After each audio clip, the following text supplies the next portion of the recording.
Alrighty, it's 10, so we'll go ahead and get started.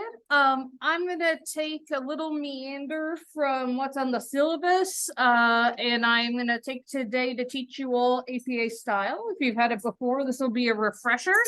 If you haven't had it, it's like MLA, but weirder, basically. So it will feel somewhat familiar.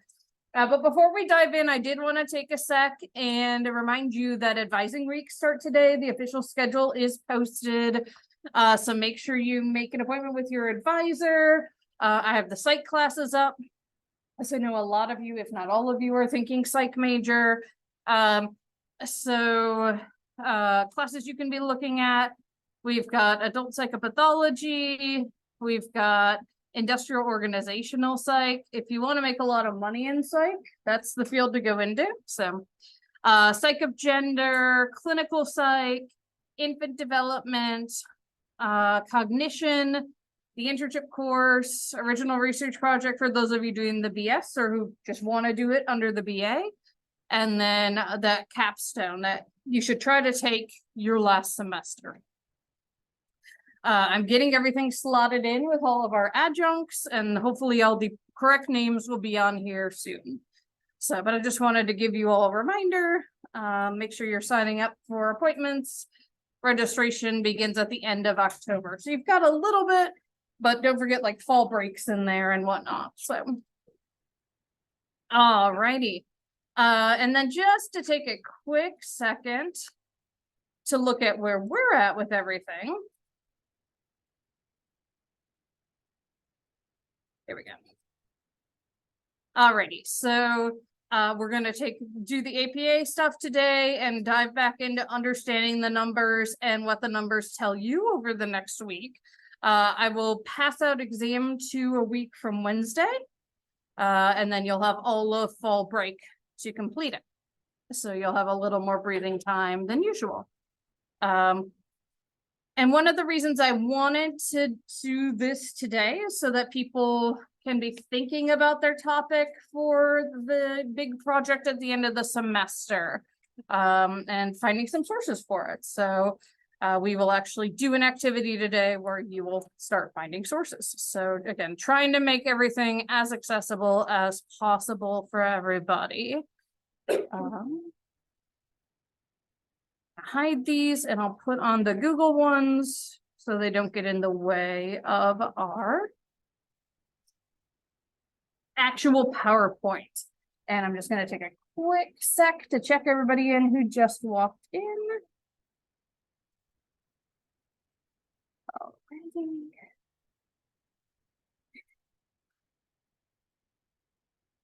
Awesome. Cool. How many people have done APA style before? All right, maybe half. Good. Okay, cool. So this will be review. And for those of you who haven't done it before, it'll be new, but it's honestly not hard to do. It's just weird, to be perfectly honest. Like there are things that they do in APA style that like, I don't understand why. This is just how you do it. And I've been using it since 2002, so. All right, so you are not required to have it for this class, but if you're thinking you're gonna go on in grad school, it's not a bad idea to buy a publication manual. You can probably find them used pretty cheap.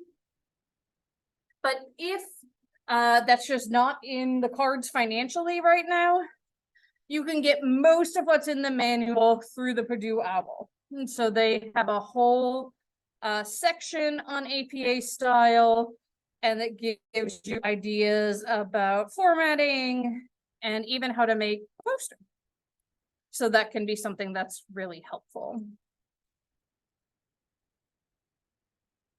In general, obviously this won't apply for your poster as much, but let's say you're writing a paper and using APA style. It's going to be typed, double spaced. If you're printing it out, it's on standard size paper. 1-inch margins on all sides. And then you include what's called a running header at the top of each page, and this includes page numbers. And we'll go over more of what that is as we go forward. This is really interesting. They've never done this to this specification before. When they came out with version 7 of the APA manual, they specified which fonts you can use and in which sizes to be compliant with APA style. I usually use 12 times New Roman, but a lot of people will use 11-point Arial. You know, any of these are fine. The biggest thing is to use the same font throughout your paper. Don't be changing fonts. Same thing with your poster. Use the same font across the poster you're going to make. They also added this for APA version 7, and I love this. They have a whole chapter on bias-free language. And this is really important because since we as psychologists are going to be focused on helping and benefiting people, we don't want to be stigmatizing them, right, through the process of our writing. And so there are sort of agreed upon conventions within the various subfields that you use these things in this particular way. So if you're talking about one individual, you can refer to them as a woman or a man, or women or men. But if you're talking about people 12 years and younger, you want to refer to them appropriately, right? There's a big convention, false convention within our culture to refer to like children who are abused as like 13-year-old women, right? Or like 12-year-old men. And we need to like fully acknowledge that these are not adults, right? So if you're within that first year of life, you can use infant. 12 years or younger, you can use child generically, girl, boy, transgender child, etc. 13 to 17, we tend to use the term adolescent. And if we're referring to, you know, specific folks, we might say young person, young people, or youth. I don't know if anyone ever watched the show New Girl, but it reminds me of how Schmidt would be like, the youth. It's kind of a weird phrasing, but it does give you options. So 18 or older, you could just say adult, right? You could talk more specifically, like women, man, genderqueer adult, etc. And then we use the term older adult for people who are 65 or older. We don't refer to them as the elderly, right? Disability. They argue that you can either alternate between these, or what I think is the best idea, and what the field is really trying to move towards is what's called participatory research, which is if you're studying a group, you go to people within that group and you say, what's the best way to study this? What terminology do you prefer? And so some people with disabilities will prefer person-first language, which I just used, even unintentionally. So a person with depression. Others will prefer identity-first language to include their disability first. A depressed person. What we never do is just refer to them by their disability. These are not depressives. One of the things that like makes my skin crawl when I see it, eating disorders, anorexics and bulimics. No, they're not their disorder, right? So then they get to gender. I'm talking a little bit more here, and just specifying that gender itself is a cultural construct, which again, as psychologists, we hope everybody knows. But people who don't study gender really conflate the terms sex and gender quite a bit. Sex is based on biology, although we know that biology itself is a lot less simple than we think it actually is. But gender itself are these attitudes, feelings, and behavior associated with a culture that basically that culture itself associates these ideas with a given sex, and then sex is your biological distinction of sex assignment. And so just gender identity, you don't just want to refer to anybody who doesn't identify as men or women as transgender, because they also may not identify as transgender. Again, this is where you ask people what they identify as. So gender non-conforming, gender queer, gender non-binary, gender creative, agender. Two-spirit is a term used specifically by Indigenous people. So it shouldn't be co-opted to be used to apply to everybody. And then cisgender is you associate with the sex you were assigned at birth. And for some bizarre reason in our culture right now, this has become something people hate. So they're like, don't call me cisgender.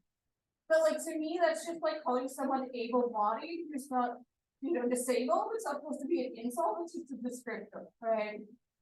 But just like, if you head into Twitter, beware if you search cisgender.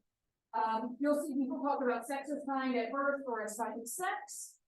And again, working with people to see like, what is the modern terminology you are currently using? And that can apply in a lot of different ways. So for example, even when I ask people about sexuality, or sexual orientation on my demographics, I'll be like, which of these best fits your sexual orientation? And then I'll have a question under it. How do you actually describe your sexual orientation? And sometimes those will be consistent, and sometimes they'll be out there. Some people are just like, I just love everybody. I had someone once write, I just love dick. Good for you, right? Don't know how I'm gonna put that in a paper, but rock on. Using people's names, not their dead names. So dead names are what they were often assigned at birth, right? And this one would have to be due to gender identity, right? There are people who hate to be called their real name and only go by their nickname or their middle name. Just respectfully, as a psychologist, we should accept that, right? Making sure we use the pronouns that they use that match their gender identity. There are gender neutral pronouns, and the default is the singular they. So this is new in APA. The idea of using the singular they was never accepted before. It would have to be he or she. But in fact, just linguistically, even though it feels wrong to us, up until I believe it was either the 17 or 1800s in the UK, they was used as the singular pronoun in all their official documentation, and then someone decided they should change it to he. So this has a history, is what I'm saying, and it's something we do naturally, right? Even if you ask people who are like transphobes, how would you refer to someone if you didn't know their gender? They'll just say, well, I would ask them what it was, right? So we just naturally do this. And then when we try to avoid terms that imply binaries, this is something that even as someone who studies gender is still a challenge for me, that I'm still making sure I do, right? So not saying the opposite sex, right? Acknowledging that there are more than two gender identities. And in fact, recent research shows that 5 to 8% of folks, particularly folks like y'all's generation, identify as outside the gender binary. So this is something that isn't going to go away. That's higher than the percentage of people who are redheads, right? So it's not like they don't exist, not like we can deny it. So again, it was wonderful that APA offered us some guidance on this because we didn't really have that. They also offered some guidance on race and ethnic identity. So race is the physical differences that groups and cultures consider socially significant. And then ethnicity is shared cultural characteristics like languages and practices. So even though some folks still conflate these, technically being Hispanic, Latinx, Latina, Latino, whatever we want to call it, is an ethnicity, not a race, right? And so that's one that I've still seen like very good researchers struggle with. We should capitalize the terms like Black, white, Native American, or Indigenous peoples, and again, working with people, you should ask what they prefer to be called. Some Indigenous peoples prefer to be called Indigenous. Some prefer to be called American Indians. A lot of folks now prefer to be called by their tribal nation name. So for example, if you talk to someone who we would call Navajo, they prefer to be referred to as Dine, because that is their name for their people. Navajo was a Spanish name that has something to do with like knife wielding people or something. It was derogatory. And then they specified not to use names. It's like a small specifier that's helpful because I've seen it both ways in the literature. We want to refer to folks as people of color or underrepresented groups. We can talk about being of African origin, but we can also use terms like Black or African American, same for Asian origin, Asian American, European origin, white. And I love to use European American because it like makes them feel uncomfortable, but I'm like, that's what we are, right? Indigenous peoples again, whole different gamut of things depending. So like Aboriginal peoples is preferred in places like Australia, Oregon, the specific tribal nation name like Maori. Middle Eastern origin, you state the nation like Iraq around. Sometimes people use Arab Americans, and then again, Latinx ethnicity. There are some folks within the Hispanic community who do not like Latinx, in which case you would do Latino, Latina. I've seen it with and persons too. No, that's what that is the cat. Sorry. And then it would be like those are folks from Latin America, and Hispanic refers to people who are. I love this. People who are Spanish speaking or from Brazil. So if you're not familiar, in Brazil, they speak Portuguese. So again, we're all still figuring this out. We're trying to be as respectful as possible, right? But this will evolve and change. There's also tips for sexual orientation. So sexual and emotional attraction to another person and related behaviors or social affiliation. So a lot of people will just argue like it's based on my partners. And in fact, we know you choose your partner, you don't choose your sexual orientation. We just talked about this last week in my GWSS class, that like, why would people choose to be LGBTQ plus knowing the stigma that they would face for it, right? And so there are a couple different ways we can look at this. The one that people think about less is the degree. So you can be sexual, you could be demisexual, where you're sort of like, sometimes I'm into sex, sometimes I'm not, or you can be asexual. And then you can think about who they're attracted to, men, women, both, neither, masculinity, femininity, other gender identities, not at all being related to gender identity. And terminology here, you can use a specific term for that term. So you can use heterosexual or straight, you can use gay or queer. And the overarching term that's used now is sexual and gender minority. And then LGBTQ plus is the one that they recommended at that point in time. Now I tend to see LGBTQIA plus, the I for intersex, the A for asexual. But they said the first time you use it, actually like say what the terms mean. And they are saying don't use homosexual because of the stigma again attached to it. For socioeconomic status, you should include detailed information about their income, education, occupation and employment circumstances, and then use groups like low income, middle income. Note racial or ethnic descriptors as well. So just assume that they will be, people of minoritized races, right? You don't have the opportunity there. as well. And then the other thing they talk about is recognizing people can be more than one thing, right? So if you're looking at, let's say, a sample of all women, it's still important to know, okay, who are they racially? Who are they ethnically? What are their sexual orientations, right? So thinking about something like ability or disability status, age, gender identity, generation is becoming more and more important.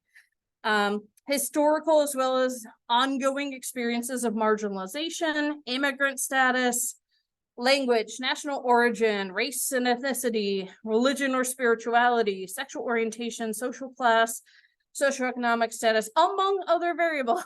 So for example, whenever you can, don't just report for women, but for like African American women, not just against European American women, things along those lines, when you have enough people in your sample to do so.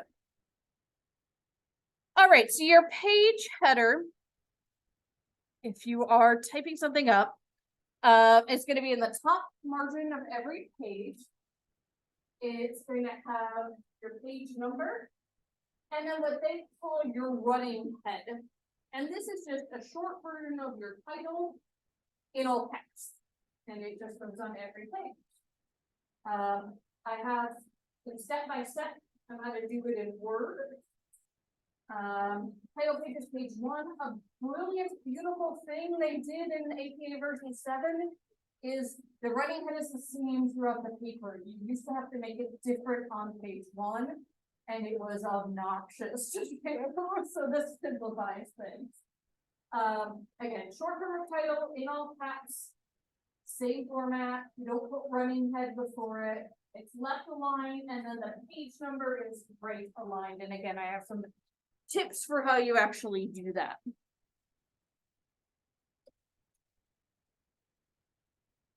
So your title page, you got that running head at page number 1. And then 3 to 4 lines down, you have a title. You capitalize the major words, center in bold font.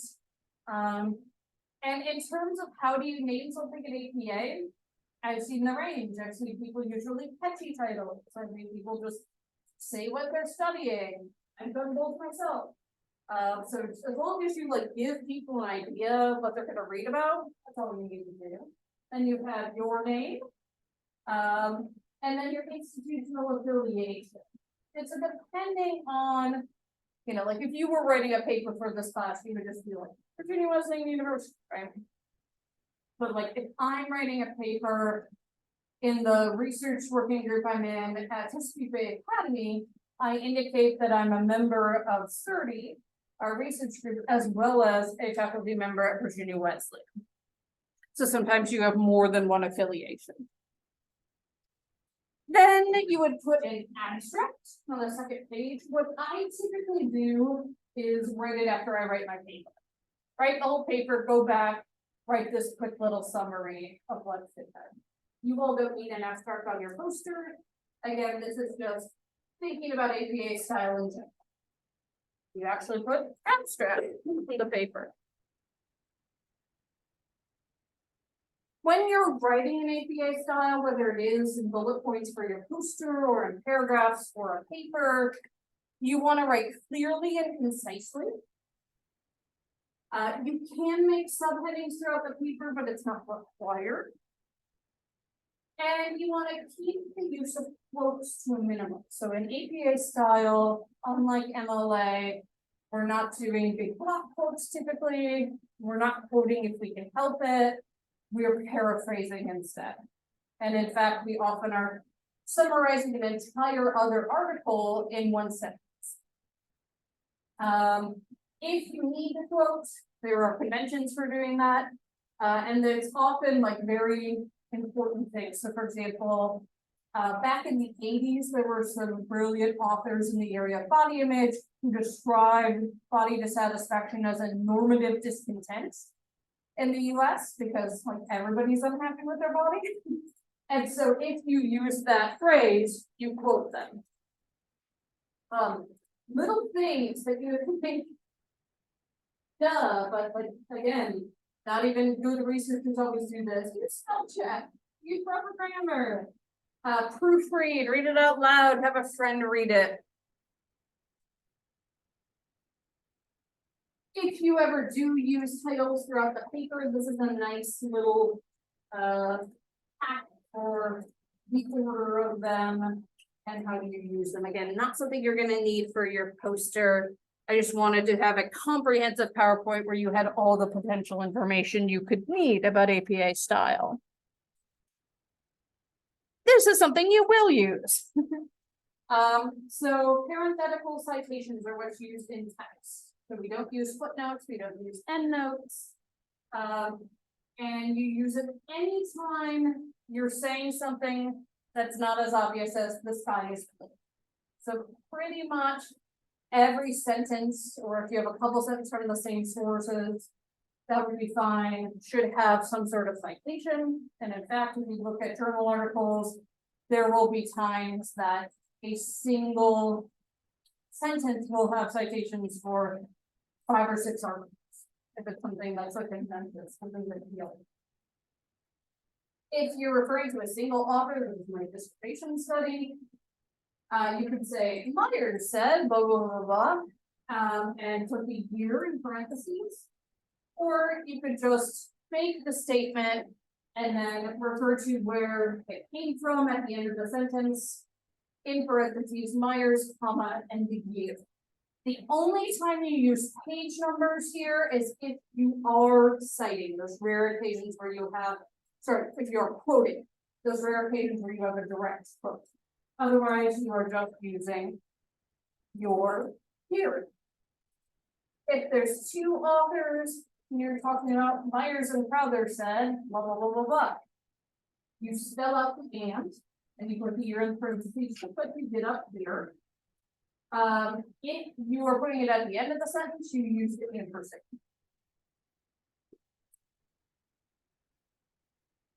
This is something they changed up a little in version 7. We used to say like, and colleagues, but we don't do that anymore. Instead, what we'll do the first time and all other subsequent times, if there's 3 or more authors, let's just say the first author et al. Just Latin for, and everybody else, basically. And again, Leahy et al. Said blah, blah, blah, blah, blah, parentheses 2008, or at the end of the sentence, Leahy et al. And again, this projector is not great, I don't know if you can see. All always has a period after it, so right here there's a period and then a comma. So even though I am, I believe, 2nd or 3rd author on this, I don't get to throw my name in there because I'm not the first author.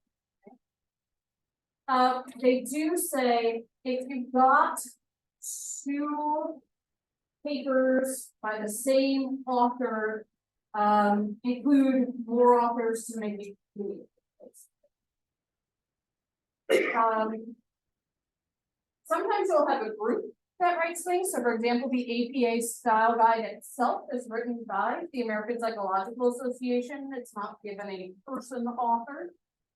So, or the American Psychiatric Association are the folks who publish the DSM. So you spell it out the first time, and then you give the abbreviation. So all subsequent times you just use the abbreviation.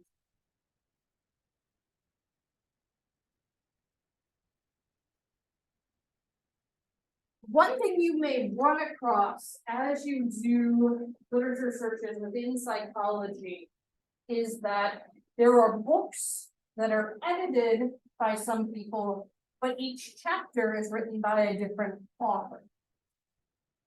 So in that case, you're citing the authors of the chapter, not the editors of the book. When we get to references, you'll see that's still acknowledged. And in fact, let me change this real quick. I just realized this quote is from an old paper of mine. So it doesn't have the proper that this should be at all. There we go. Make sure we are up to date. Okay, so, and this is an example of how you would put in the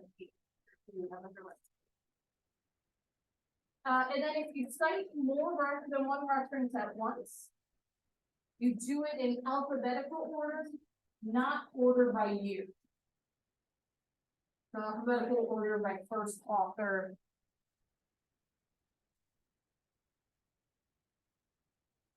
All right, when you get to your reference list, and for y'all, for your poster, some of you will have room on your poster to include a reference list.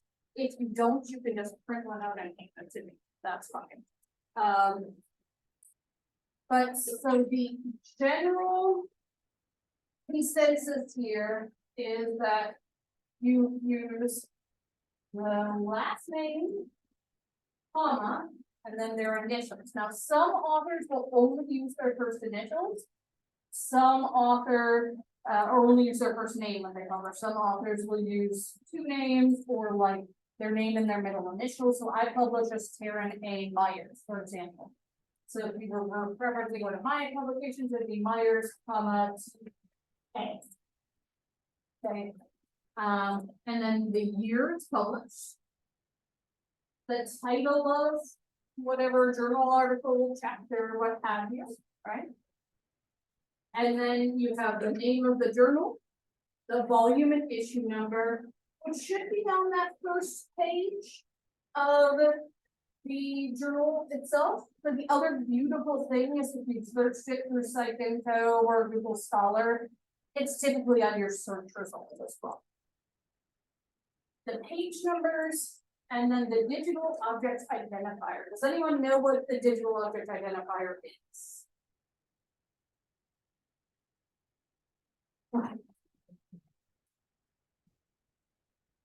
Yeah, it's basically, it's a Dutch number, sometimes letters, and it's a permalink back to that article, where it's hosted usually in the publisher's website. So anyone who has the DOI for something, they can get right back to it. And so here's an example, Jones, comma, DC, published in 2004. Body of Among Adolescent Girls and Boys, a longitudinal study is the title. Journal name should be italicized. I'm guessing that is a lovely Google Slides conversion error. Hang on just a sec. I want to make sure this is accurate for y'all. Okay. This is fun. I've never had it not exit for me. Okay, this one more time. Hey, there we go. Okay. You can also see we're almost done here. So real quick. This would also be italicized. There we go. Again, just making sure it's as accurate as possible.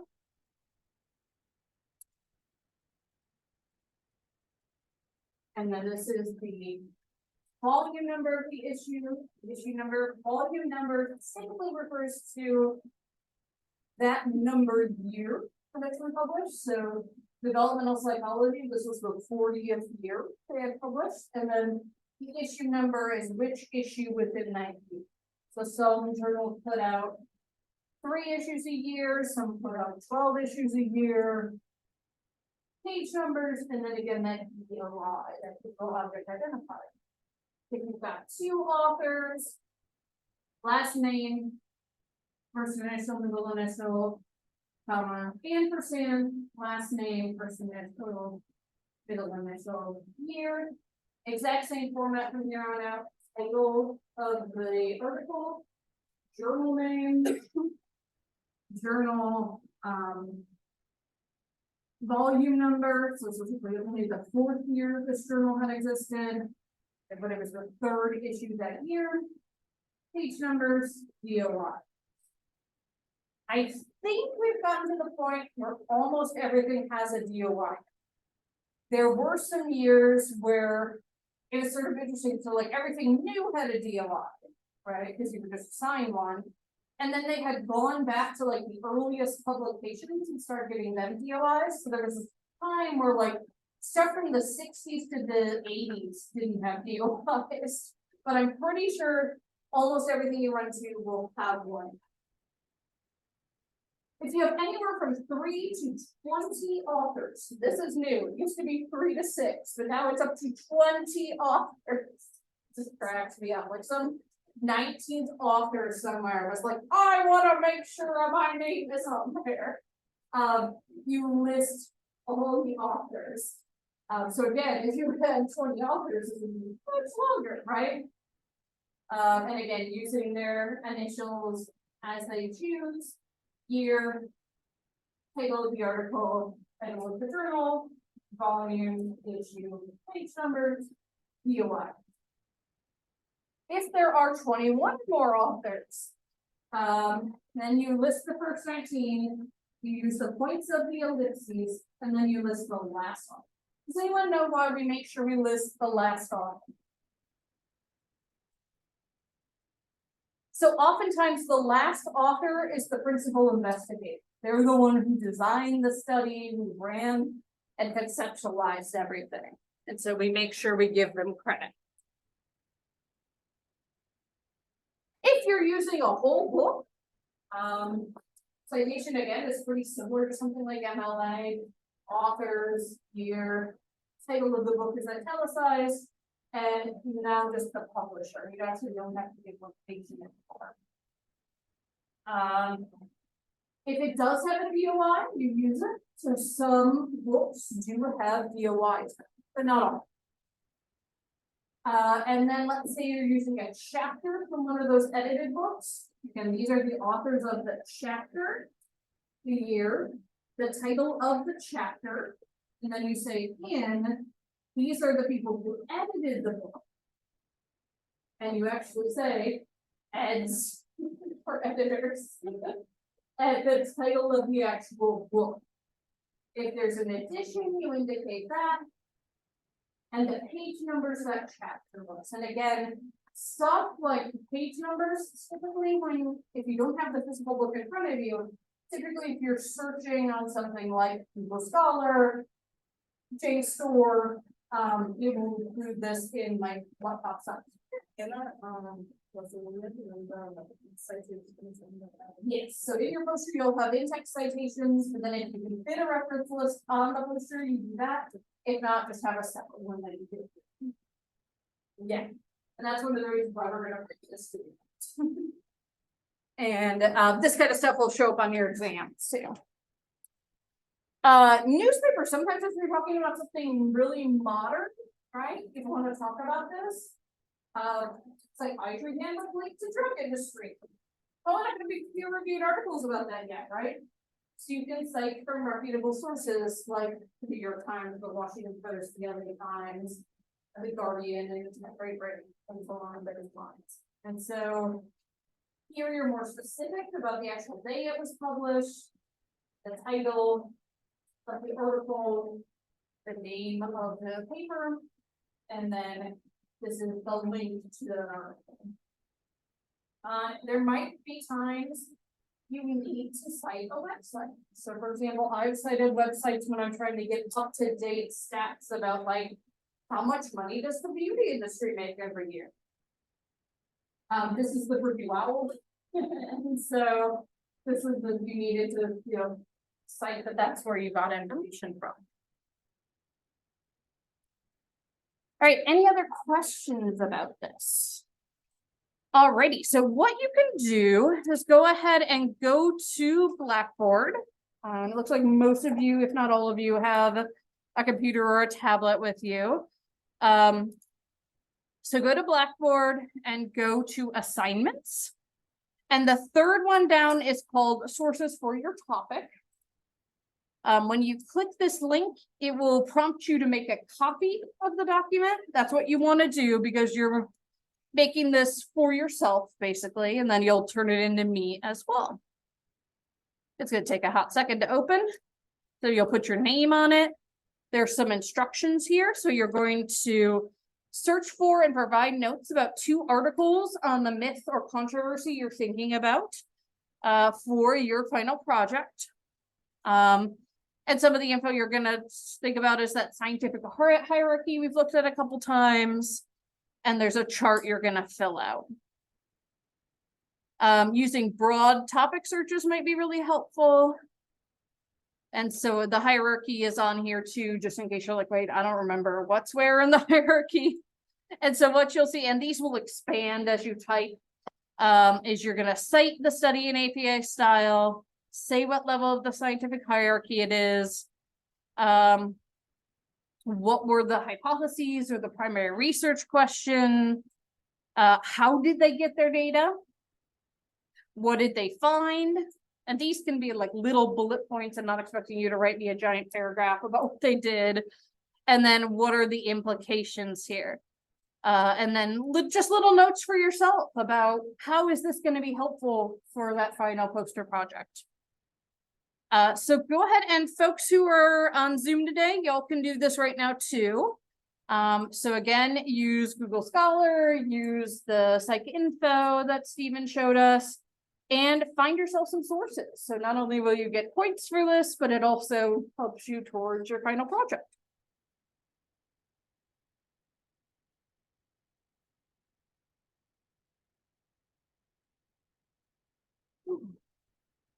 And if you need to refer to the PowerPoint, it is on Blackboard under the lectures link. I believe down at the bottom. Nope, it's sort of in the middle here. Okay, there we go.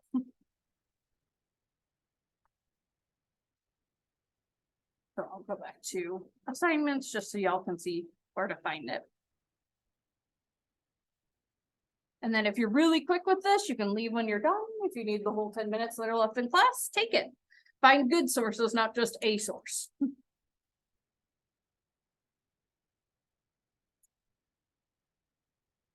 Assignment is in theory due at the end of class, but if you need until next class to get it in, that's fine.